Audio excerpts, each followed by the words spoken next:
dan siap secara mental, psikis maupun secara biologis sebelum memasuki usia pernikahan. Jadi bagi calon pasangan misalkan merupakan kesiapan mental dan kesehatan biologis seperti kesehatan reproduksi pria dan wanita. Tujuan asuhan pranikah ini secara fisik memastikan kesiapan fisik termasuk pemeriksaan kesehatan gizi serta laboratorium seperti pemeriksaan darah putih. Terus persiapan mental dan psikologis itu apa sih? Seperti meningkatkan kesadaran secara mental dalam memasuki pernikahan dan menjadi orang tua. Apakah kita siap atau belum menjadi orang tua? Bukan sekedar hanya menikah ya, tentang ayam-ayam beb saja. Menghindari masalah sosial dan fisiologis di kemudian hari dengan membuka komunikasi dan pemahaman mengenai pernikahan. Kalau persiapan ekonomi bagaimana? Seperti calon pengantin sudah siap secara ekonomi dan mampu menghidupi kehidupan rumah tangga. Kalau pencegahan dan perencanaan kehamilan yaitu mencegah penyakit pada calon bayi seperti thalassemia, diabetes, dan di screening sedari dini. Selanjutnya memberikan konseling tentang perencanaan keluarga dan kehamilan yang sehat. Persiapan menikah pada masa pranikah itu ada pemeriksaan fisik ya. Jadi pemeriksaan secara status kesehatan seperti suhu, nadi, tekanan darah, dan frekuensi pernapasan. Pemeriksaan darah rutin itu seperti mengecek HB. Apa sudah ada yang pernah? Oke. Terus juga tentang kesehatan reproduksi. Tahu nggak sih apa itu kesehatan reproduksi? Ada yang tahu? Ya. Jadi kesehatan reproduksi itu kita menjaga alat reproduksi kita, kelamin kita menjaga seperti cebok dengan air bersih dan mengalir. Terus menggunakan celana dalam yang tidak lembab. Jadi persiapan pranikah itu ada persiapan fisik, persiapan gizi, dan status imunisasi. Jadi para pengantin itu sebelum menikah itu harus disuntik namanya imunisasi TT atau mencegah tetanus. Jadi itu nanti untuk jaraknya yang pertama 6 bulan, terus selanjutnya lagi itu 5 kali. Jadi nanti untuk hamil kedua kita harus suntik lagi. Begitu. Terus juga harus menjaga kesehatan reproduksi tadi ya, seperti yang diceritakan tadi. Terus juga metode komplikasi pada kehamilan. Juga jangan bergonta-ganti pasangan dan ganti jalur suntik karena bisa menyebabkan penyakit menular seksual seperti HIV, sifilis, dan itu sangat mengerikan. Terus ada yang namanya fertilisasi atau kesuburan.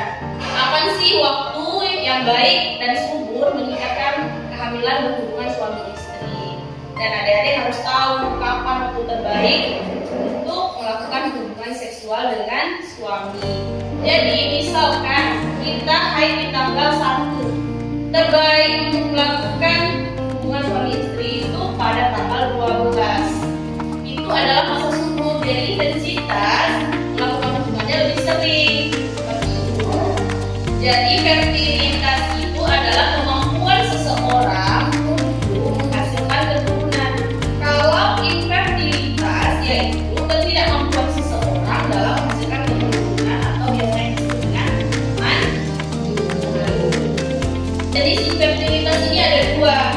Yang pertama, infertilitas primer adalah kalau istri belum pernah hamil walaupun berhubungan tanpa usaha kontrasepsi. Dan infertilitas sekunder kalau istri pernah hamil namun kemudian tidak juga terjadi kehamilan. Infertilitas pada wanita itu adalah masalah vagina.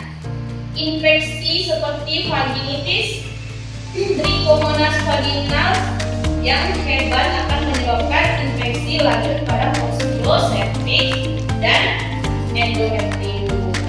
Masalah septik adalah gangguan pada setiap perubahan fisiologis yang secara normal terjadi selama periode praovalotari dan ovulatari yang membuat lingkungan serviks kondusif. Yang kedua yaitu gangguan pada setiap perkembangan fisiologis secara normal terjadi selama masa patologis di uterus. Selanjutnya masalah tuba atau saluran tuba yang mempunyai fungsi yang sangat vital dalam proses kehamilan. Terus infertilitas pada pria apa aja sih? Kelainan umum yang menyebabkan tidak bisa menghasilkan anak pada pria. Yang pertama itu abnormalitas sperma seperti morfologi dan motilitas. Terus yang kedua abnormalitas ejakulasi. Ejakulasi retrograde hypospedia dan abnormalitas ereksi. Abnormalitas itu berarti tidak normal. Selanjutnya kurang lebih seperti itu. Jadi kita juga harus mempersiapkan kesehatan fisik sebelum menikah, kesehatan reproduksi, seperti itu ya. Oke, selanjutnya kita akan mengadakan sesi tanya jawab. Yang ingin bertanya dipersilakan bertanya. Kita ada bukan 3 pertanyaan, oke? Bu Bidan, saya ingin bertanya, apa saja yang perlu disiapkan untuk kehamilan? Dan saya mau bertanya, apa saja yang mempengaruhi faktor fertilitas?